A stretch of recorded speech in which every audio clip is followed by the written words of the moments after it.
बिस्मिल्लाहिर्रहमानिर्रहीम। रहमान साहब आपको मेजबान आज़म चक्कर। महकमा सेहत की इतनी बुरी हालत है कि अपने वो महफिल मुलाजमीन जो इन्फेक्शन कंट्रोल के लिए लगे हुए हैं, उन्हें एक तो मुकर्रा बेच पर 32,000 रुपये तनख्वाहें नहीं दी जा रही।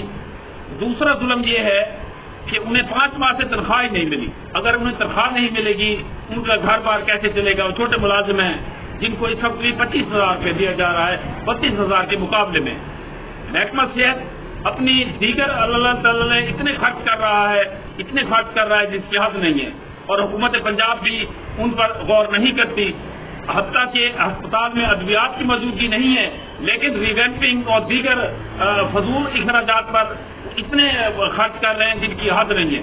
लेकिन इन मुलाजमीन को तनख्वाह देना उनकी अव्वलीन तरजीह होनी चाहिए, क्योंकि जब तक छोटे मुलाजमीन मुस्तफीद नहीं होंगे, उस अस्पताल में सफाई की दीगर सूरत हाल बेहतर नहीं होगी और उनकी कारकर्दगी मुतासर होगी। इसलिए इन मुलाजमीन को एहतजाज न करना पड़े जो आज एहतजाज कर रहे हैं कि उन्हें 5 माह से तनख्वाहें नहीं मिली, उनके चूल्हे ठंडे हैं, उनके घरों में फाके हैं, इसलिए उन्हें जल्द अज जल्द तनख्वाहें दी जाए।